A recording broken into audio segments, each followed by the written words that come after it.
the final season. All right, let's get into this episode to see what's happening with Johnson and Joy. All right, so Johnson's face was red with rage as he pulled out his phone and dialed Amarachi's number. He was seething, his anger boiling over him. Amarachi, what's the meaning of that rubbish you sent to me on WhatsApp? He demanded before she could even say a word, his voice low and menacing. Oh, Jay, don't be like that, baby. I was just. Amarachi's voice came through the phone, a tone flirtatious and playful, and he quickly cut her off, his anger exploding. You know what? Don't bother coming back to work tomorrow or showing up at my workplace or anywhere close to me ever again. You are fired. He said, his voice firm and authoritative. There was a pause, and for a moment, Josie could hear a hint of surprise in Marachi's voice. Jay, please, I'm sorry. I didn't mean. She was apologizing, but Johnson wasn't having it. He ended the call abruptly, feeling a surge of anger and relief. He tossed his phone to the couch, his chest heaving with emotion. What nonsense! He breathed and waited for about 2 minutes to put himself together and think about what else to say before going to meet Joy in the bedroom. He found her folding clothes by the bed, her back against him as he entered the room, her shoulders tense with anger. Sweetness, please listen to me, he pleaded, his voice shaking with emotion. Nothing is going on between Amara and me. Please believe me. I was only trying to help, and she probably misunderstood my intentions. He added, but Joy didn't respond. Her silence was deafening. That is Joy for you.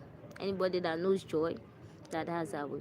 She finished folding the clothes, climbed the bed, and lay down on her bed, turned her back to him, and pulled the blanket over her shoulder, her eyes fixed on the wall. Johnson's eyes widened in panic as he realized she was shutting him out. He sat down beside her, his hand reaching out to touch her, but she jerked away, her body language screaming, "Don't touch me." Please, Sweetness, don't do this, he begged, his voice cracking with emotion. We can't go to bed like this, with things unresolved between us. Talk to me, please. He begged, but Joy remained silent, her breathing slow and steady, her eyes fixed on the wall. Johnson knew she was hurt, and he was desperate to make it right. I'm sorry, please, he said, his words stumbling out in a rush. I was wrong to hire her without telling you the whole truth about my past with her. I was wrong to keep it from you, but please, you have to believe me, there's nothing between us. Johnson continued, but his words hung in the air, met with only silence. He leaned forward, his head in his hand, and whispered, "Please, Sweetness, forgive me."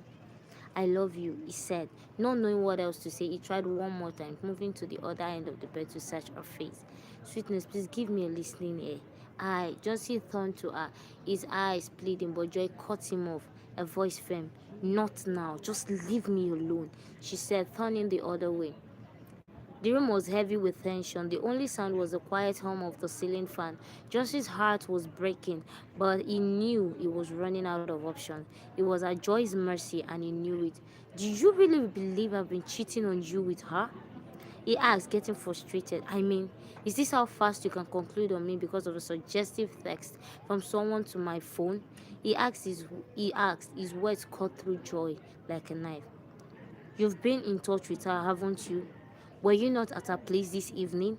You've been talking to her, and as if that was not enough, you employed her, kept her real identity a secret from me, and you've been seeing her and even sleeping with her."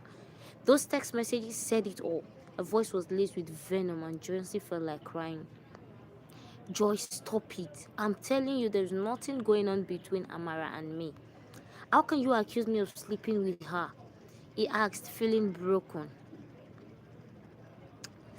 "I've been begging you to give me a listening ear at least. Let me explain." He was still talking when Joy got down from the bed. I was about walking out of the room again. He rushed at her, his heart racing with desperation, and held her. She tried to push him away, but he knelt her and held her to himself passionately. "Sweetness, please." "Yes, I admit I was at her place this evening, but I didn't go into her house. I swear. I don't even know what her room looks like because today was my first time of going there. You can listen to all my call recordings with her. You will hear when she was giving me the direction to her place. I've not been going there," Johnson explained pleadingly. I went to buy rice for the house, and I saw those small bags of rice and thought to get one for them. And on my way home, I stopped by on her street, called her to come and pick it up, and that was all. I didn't even step down from my car. And for the part where she was talking about us having sex, she's probably referring to our past. For the past 15 years since I gave my life to Christ, I have not had sex with anyone except you. I employed her as a way to help her, that's all. Truly, I've been sending her money and buying things for our daughter because I feel sorry for her. She's a single mother struggling to make ends meet. I'm just trying to be a good person. Johnson explained, trying to keep his voice calm and reassured. But Joy wasn't having it. She was beyond reason, fueled by a mix of anger, hurt, and jealousy. God have mercy. A good person, you're a good person, you're an hypocrite, Johnson. You preach to me about honesty and transparency, but you've been hiding things from me. How am I supposed to believe you when you hid everything from me? All I did was trust you. She spat, her eyes blazing with fury. Johnson knew he had to think fast or he would lose Joy forever.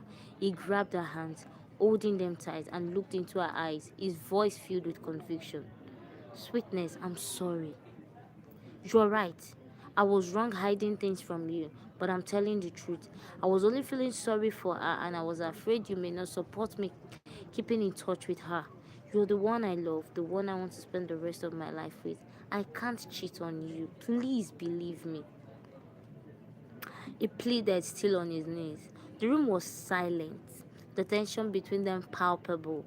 Joy's eyes searched Johnson's face, looking for every sign of deception, but all she saw was sincerity and love. Slowly, her body began to relax, her eyes filling up with tears.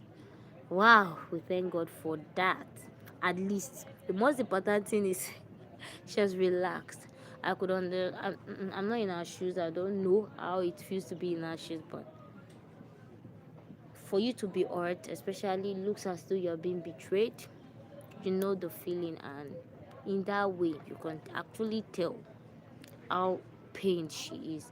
But anyway, we'll get to see the rest of it in the next episode. See you in the next episode. Have a beautiful and great day. Bye bye.